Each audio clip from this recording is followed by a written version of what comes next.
What's up, Shimigami people? So I'm just doing a bit of an update video today. It's kind of a multi-parter here, and I'm going to show you kind of a little bit of an update on the Athene project, as well as another cool little thing that I'm working on. So just to knock it all out in one project thing. So we're working on scribing here, and I'm just kind of showing you some stuff that I explained a little bit in the video, but I didn't really like go over.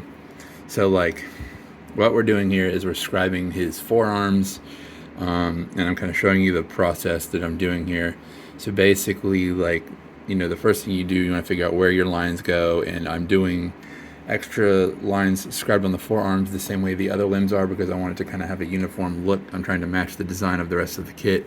I re-emphasized the lines that were already there on the kit and just made them thicker, and the panel lines thicker, if you will, with the scribing, as well as kind of added some details. And this is a detail I'm adding. Let's see if I can zoom in here and you can see, well, you can't really tell because it is clear, but that hole in the middle is actually filled. So what I've done here is, this was originally where his wrist mounted cannon went. I am getting rid of that. So that's actually filled with super glue and baking soda. It's clear, but it doesn't matter because we're going to paint over it. But that is actually perfectly smooth. If you ran your fingernail over what that appears to be a hole there, you would actually never know that there's a hole there. And then that's all that matters as far as paint adhesion, and it'll look fine. But yeah, I'm filling that hole since it's not going to mount a gun, and I don't want a hole there that looks like a mount hole for no reason. It just wouldn't look right.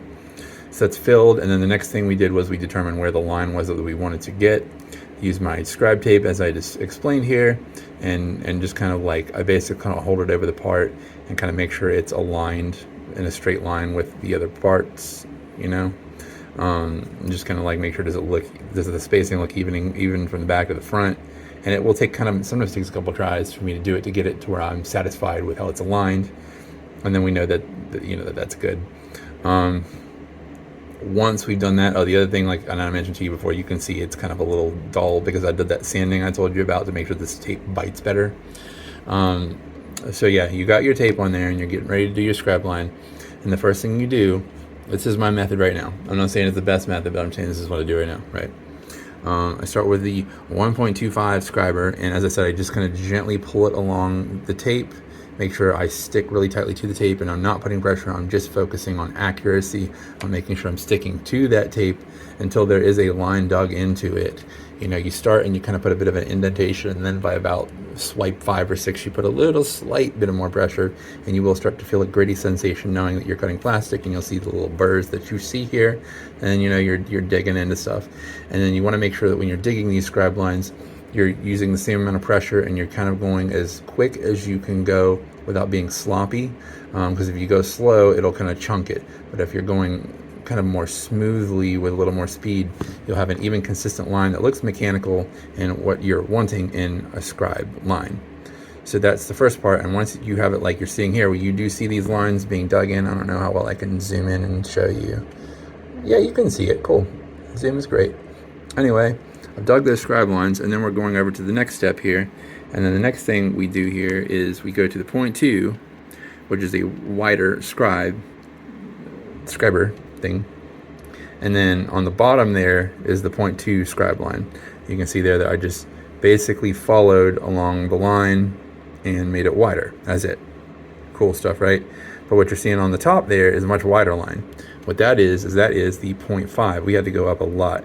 Now, ideally, it would be better to have more of an in-between size-wise scribe tool to go in between there, but I don't. So what I've had to do is, if you look at the blade itself, you'll see it has kind of a bevel.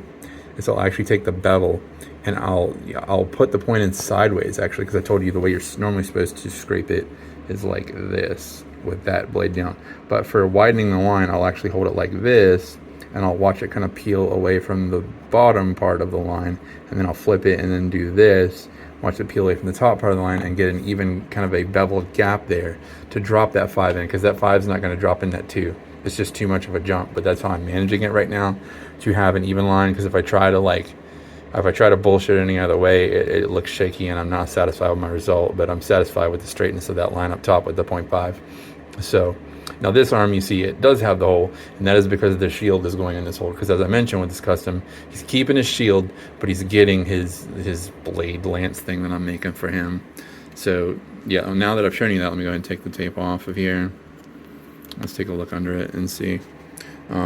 See if you can actually see that it's foggy because it's like I know it's almost like glass. Like once it sets, it's pretty cool stuff. Come on, shit. My zoom button doesn't want to work. Okay, whatever. But you can still kind of see what I'm talking about here. Anyway, so there's that little piece that I wanted to go over. And then we're going to go over the other thing I want to talk about today.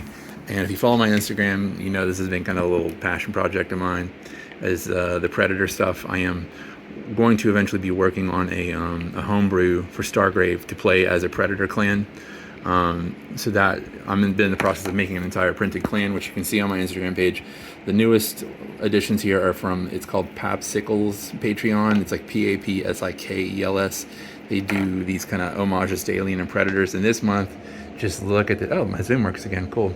This month is an homage to the freaking new Prey movie. So he did like a whole clan of predators that are inspired by the feral predator from Prey. Really gnarly. There's some neat little variations, like this big dude here. I had to make a special base for him because his stance is wider. I'm trying to get him lined up for you to see. Shit, because his helmet is like a wolf skull, kind of. There you go. Really like that dude. But yeah, they all have little slight variations in their masks. But I'll work on these guys too. Now that this month is up and I got to print these and I can paint them. They'll be a lot of fun, and I'll show you progress on that. So that's today's video. And I'll keep you posted as I go on all of this stuff. So, bye everybody.